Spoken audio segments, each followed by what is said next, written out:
Paano gumawa ng e-registration account gamit ang ating mga cellphone? So, yan po mga kabayan ang ituturo natin sa tutorial na ito. So, may mga nagtatanong po dun sa isang tutorial natin. So, hindi pa po nila alam kung paano po gumawa ng e-registration account or kung paano po kumuha ng e-registration number online. So, ang iba nagpapagawa pa po sa labas, nagbabayad pa po, o naggagastos pa po sila. So, dito po mga kabayan, so hindi nyo na po kailangan magbayad pa or magpagawa. So, pwede nyo po yung gawin kahit kayo lang po, gamit lang po ang inyong mga cellphone, basta po meron kayong internet. Napakadali lang naman po gumawa at kumuha ng e-registration number or e-registration account. So, ipalo nyo lang po itong tutorial na gagawin ko. So, ganito lang po ang inyong gawin. Sa inyong mga cellphone, pumunta lang kayo or hanapin nyo po ang browser ng inyong mga cellphone. So, ang gagamitin ko pong browser dito ay Chrome browser. Pwede po kayo magamit ng ibang browser kung ano po available sa inyong mga cellphone. And then, i-open nyo po. Pagdating dito sa inyong mga browser, i-search nyo lang po or hanapin nyo po ang search bar or search button ng inyong mga browser. I-click nyo. Hanapin nyo po ang e-registration DMW. Ayan po. And then, may mga magsasuggest po yan dyan. So, hanapin nyo lang po itong DMW, Department of Migrant Worker. And then, itong naka-highlights na e-DAS registration, i-click nyo po yan. And then, mapupunta po tayo dito sa website ng Department of Migrant Worker, Online Services Portal. So, dito po tayo magla-login or gagawa po ng e-registration account. So, para po makagawa kayo, pumunta po kayo dito sa Let's Go button. I-click nyo po yan. And then, lalabas po ito. So, dito po mga kabayan, kung kayo po mayroon ng account, so ilalagin nyo po yan dyan. And then, in-next nyo, may password na po yan. So, siyempre, dahil wala pa naman po tayong account, so, ito po ang i-click natin. You don't have account yet. Itong register na yan, naka-highlights na yan. I-click natin yan. And then, dito po, basahin po natin yan. Ayan, yan. Pag once po nalabasa nyo natin, tindihan nyo na, i-click nyo po itong I accept the term of use. And then, lalabas po ito. So, dito po, may paalala po dito. Ayan. So, itong mga paalala, basahin po natin yan mga lodis ha.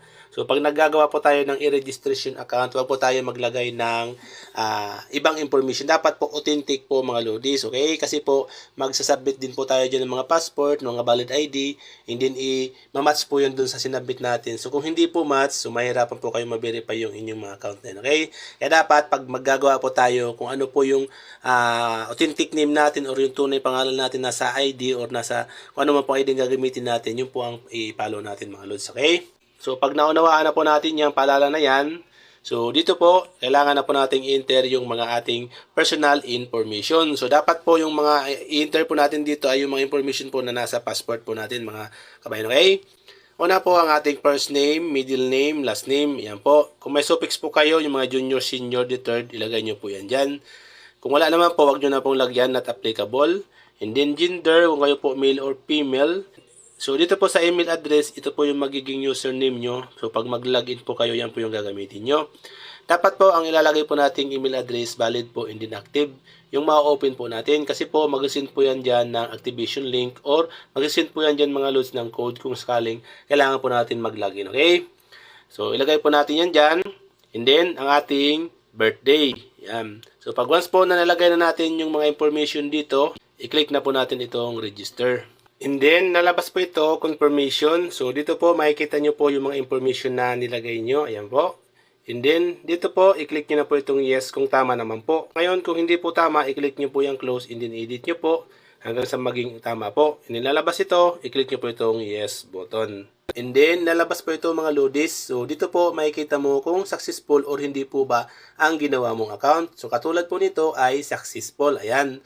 So, dito po sa baba, makikita mo ang iyong e-registration number. So, isave po natin yan mga lodis. I-copy po natin yan. Kasi po, so in case po na kailanganin nyo yan, so mayroon po kayong copy. Okay? So, pag ganito na po ang lumabas mga lodis, magsisend po yan ng temporary password doon sa email po na nilagay nyo. And then, doon po, makikita nyo po yung temporary password na isisend sa inyo.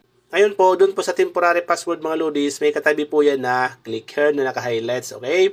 So, kailangan nyo po yun mga lodis, i-click. Ngayon, pag click nyo po yan, madadari po kayo sa e-registration login site. Okay, ngayon, ilagay nyo po yung inyong mga email doon, and then yung temporary password. And then, pag nilagay nyo po yun, malalagin na po ang inyong mga account. Ngayon, kung gusto nyo pong palitan, nasa sa inyo na po yan. Kung ayaw nyo naman po, okay lang naman po. Pero mas maganda po mga loads ay palitan nyo yung password po na maaalala nyo. Okay?